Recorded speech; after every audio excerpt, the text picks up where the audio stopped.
Hey, what up, sluts? This is Taylor, and I apologize if my voice sounds a bit different today. It's because my throat's been hurting. I think I may be getting sick, so let's hope that I don't. So, first person in this Twitter Q&A session that I tend to do. If you want to get involved, follow me on Twitter. If not, it's all good. But it's from Chris Kerrigan. What is your plan if a real zombie apocalypse happened?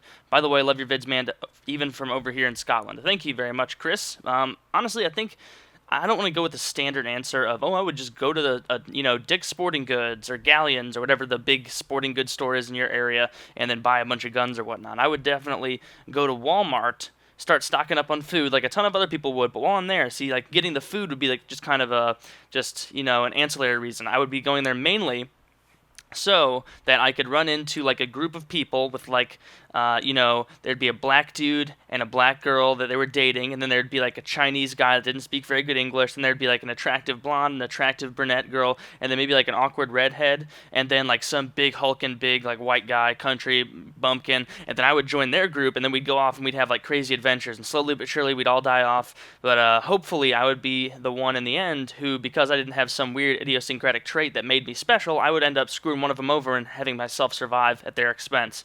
So that's what I would do immediately. If you can't win, you may as well you have to get dirty. We're not going to win as a team with that awkward, ragamuffin bunch. So I'm just going to throw them under the bus at some point. But of course I'll stay with like the attractive blonde or someone, and she and I will go have kids and bring them into this horrible world that has been desolated by zombies. So, or maybe not. I'm sure there's be plenty of birth control to find at this time. All right, next person. Caden Kamito. I was just in St. Louis and I didn't see you. I went to Qdoba and asked for chicken and beef, and the lady said, "Oh, go crazy, huh?" Thank you for your question. All right. Underwear helmet. Talk about your least favorite logical fallacy. As far as my least favorite one, I think it'd probably be ad hominem, because people always pretend that ad hominem is so terrible, and essentially what ad hominem is it's taking attention away from the argument itself and making fun of or picking out foibles in your opponent. So it'd be like if I were arguing with someone about, health issues or something like that, like, oh no, being fat is genetic or being fat isn't genetic, and then I made fun of them as a fat ass or something, that would be an ad hominem. Also, it irritates me because in some situations, like the one I just gave as an example, it's not warranted. That doesn't really make sense. There's no reason to bring it up other than to just draw attention to the fact that I think I may be losing the argument. But there are some times when ad hominem is completely acceptable. Like in a political debate, it's not an ad hominem attack to say against Mitt Romney, "Oh yeah, well you're talking about this issue. Well, how about the fact that you are a Mormon and you believe in magic underwear and all these other ridiculous things, and you point that out, and people will say, hey, you're making fun of what he does. You're making fun of his beliefs."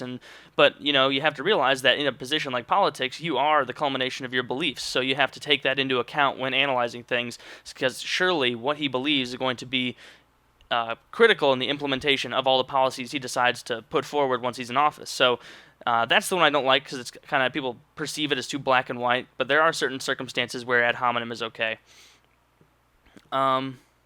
Warpath V1. Would you rather have $1 million in monthly installments of 10,000 or have 500,000 in one lump sum? I would most likely probably take the 500,000 in one lump sum, just so I could put that money to work right away. I'm a college kid. I could really start using that, and over time, if the dollar continues to suck booty hole, $10,000 is not going to be worth too much. So I would take the 500,000. From MG Hammer, which one do you think is better, Chipotle or Qdoba? Definitely Qdoba. They're pretty much the exact same. I think the steak at Chipotle is a little bit better, but the queso at Qdoba, that just brings it home for me. If you don't have queso or GTFO, so to speak. So I hope that answers your question very thoroughly. Uncle J, or Uncle VJ. What would you do if your son was gay? I would probably give him a high five and say, "Go hog wild." I mean, it would probably be weird because I'm not gay, so I can't really empathize and understand that attraction to another male. I just don't get it on a topical level. But I mean, hey, to each their own, as we say.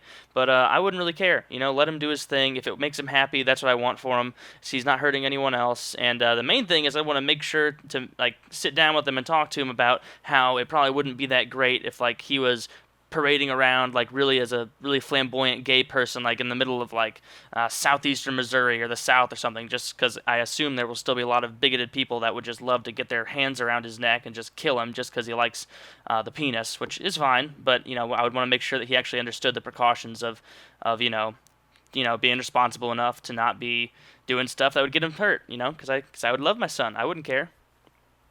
It's Etrabor. You have $26,980. What do you do with it?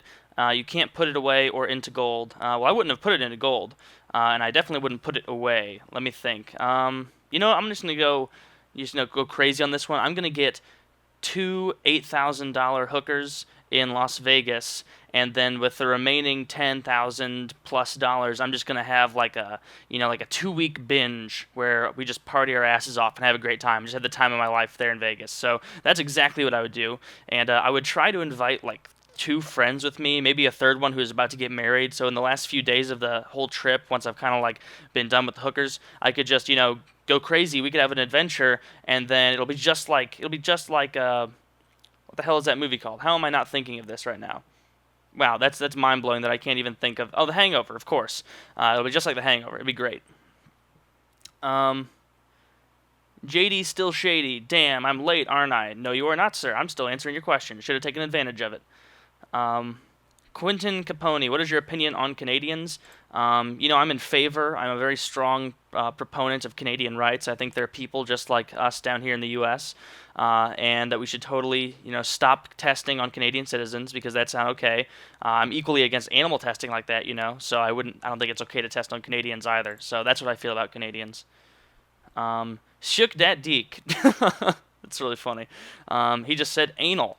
It's if both parties are okay with it, I say full steam ahead. Or maybe not full steam ahead, maybe full ahead at a slow enough rate that everything goes as planned. Okay, I'll just leave it at that. Play-ons, talk about how to lose weight. Really, the best way to lose weight is just to stop eating. Just cut out that whole eating part of your life. You're going to lose weight really fast, and you're going to start getting that nice cut look you desire. So just cut out all foods. Some people will play this stupid little game of, oh, you don't want carbs, oh, you don't want, too much fat, you want a lot of protein, you want, the right kinds of fat, don't eat, bacon, eat almonds and stuff like that. But no, that's bullshit. That's all the, liberal propaganda, man. What you want to do is just cut out food. You don't really need food. That's the corporations trying to convince you that your body needs food so they can keep making money off of you. You don't need it. Just cut it out. Mind over matter. Good luck. Next is them is hello. Topic penis. All right, well, I don't really know what that means, and so we're going to move on.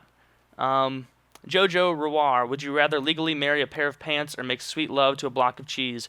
I would assume that if I legally married a pair of pants, that I would have to stay with that pair of pants. I don't want to divorce that pair of pants and have that dirty skank take half my money. I'd much rather just have the one-night stand with some, provolone and be done with it. So that's my answer. Hope you guys enjoyed. Another one of these will be coming up soon. So please let me know what you want to see. Any suggestions are wonderful, and I love you.